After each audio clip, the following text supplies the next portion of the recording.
জীৱনখনক সুৰক্ষা কৰিবলৈ হ'লে যাতে প্ৰদূষণযুক্ত এলাকে কৰিব নালাগে, জীৱন যেনেকৈ আছে তেনেকৈ থাকক, ইয়াত আমি আৰু ধ্বংস কৰাৰ প্ৰয়োজন নহয়। এই কথাবিলাক আশে পাশে থকা জনসাধাৰণে দৃষ্টিভংগী ৰাখিব লাগিব, তেতিয়া আমি যাম। কাৰণ যিমান ক'ভিডত মানুহ মৰিল অক্সিজেনৰ অভাৱতে মৰিছে, অন্য কাৰণটো মৰা নাই।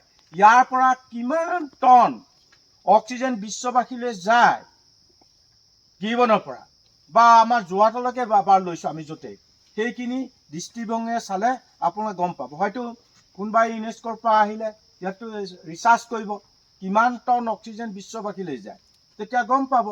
সেই কথাখিনি চিন্তা কৰা খুব প্ৰয়োজন আছে। গিৰিবন অকল ফৰেষ্ট ডিপাৰ্টমেণ্টৰ নহয়, মৰিয়নিৰ নহয়, অসমৰ নহয়, ভাৰতৰ নহয়, পৃথিৱীৰ গিৰিবন। এই গিৰিবনখনক সুন্দৰকৈ চিৰসেউজীয়া কৰি ৰখা প্ৰত্যেকজন বিশ্বৰ 800 কোটি মানুহৰ কৰ্তব্য বুলি মই ভাবোঁ।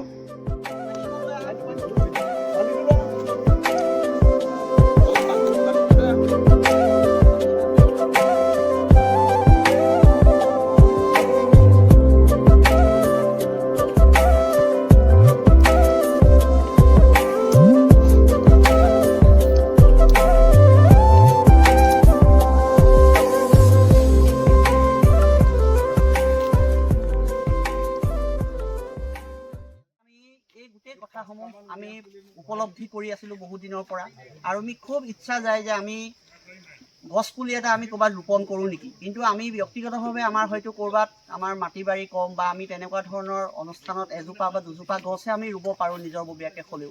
কিন্তু আমি এটা ভাবিলোঁ, আমাৰ সদস্যসকলৰ লগত আমি কথা পাতিলোঁ যে আমি সমূহীয়াকৈ এটা বৃক্ষৰোপণ কাৰ্যসূচী এটা লওঁ, যিটো বৃক্ষৰোপণৰ কাৰ্যসূচীত আমি হয়তো এটা সময়ত নাইকিয়া হৈ যাম, কিন্তু সেই গছবিলাকে সমাজৰ কাৰণে বা পৃথিৱীখনৰ কাৰণে এটা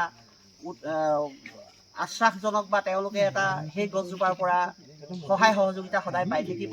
আৰু সেই উদ্দেশ্যে আমি আজি 1 তাৰিখ ছেপ্টেম্বৰ আমি বৃক্ষৰোপণ কাৰ্যসূচী এটা লৈছিলোঁ। ইয়াৰ লগতে আমি উৎসাহিত হৈছিলোঁ অসম চৰকাৰৰ অমৃত বৃক্ষ যিটো আন্দোলনৰ, যিটো তেওঁলোকে 1 কোটি গছ ৰোপণৰ কাৰ্যসূচী হাতত লৈছে। সেই কাৰ্যসূচীও আমি ভাবিছিলোঁ যে আমি এই ক্ষেত্ৰত অলপ হ'লেও চৰকাৰ সহায় কৰিব পাৰোঁ নেকি। আৰু ইয়াৰ লগতে আমাৰ যোৰহাটৰে যিহেতুকে আমাৰ অৰণ্য মানৱ বুলি কয় যাদৱ পায়েং মহোদয়, পদ্মশ্ৰী বঁটাপ্ৰাপ্ত ভাৰতবৰ্ষ, তেখেতো আমাৰে জিলাৰ, গতিকে বা আমাৰ উজনি অসমৰে, গতিকে তেখেতক লগত লৈ আমি এই পুলিসমূহ আমি ৰুম বুলি আমি ভাবিছিলোঁ। আৰু আমি সকলোৱে সিদ্ধান্ত গ্ৰহণ কৰিছিলোঁ যে আমি 108 যিহেতুকে, গতিকে আমি 108টা পুলি আমি ইয়াতে ৰুম।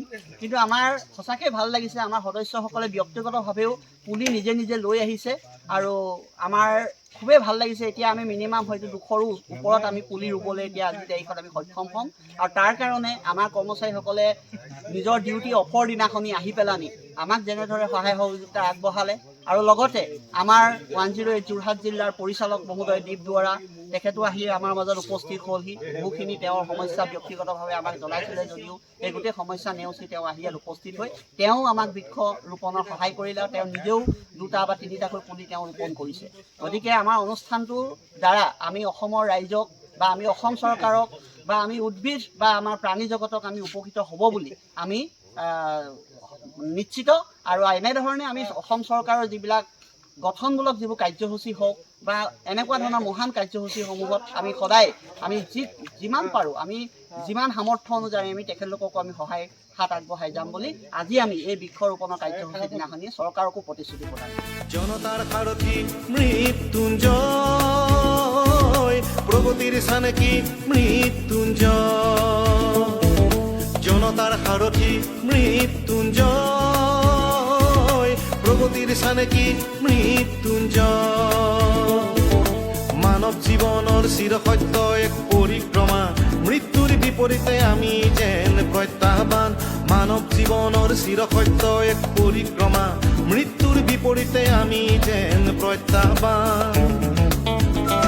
আমি মৃত্যুঞ্জয় সেৱক সেনানীৰ দল, হে মহান ৰজা প্ৰজা সুধিগণ।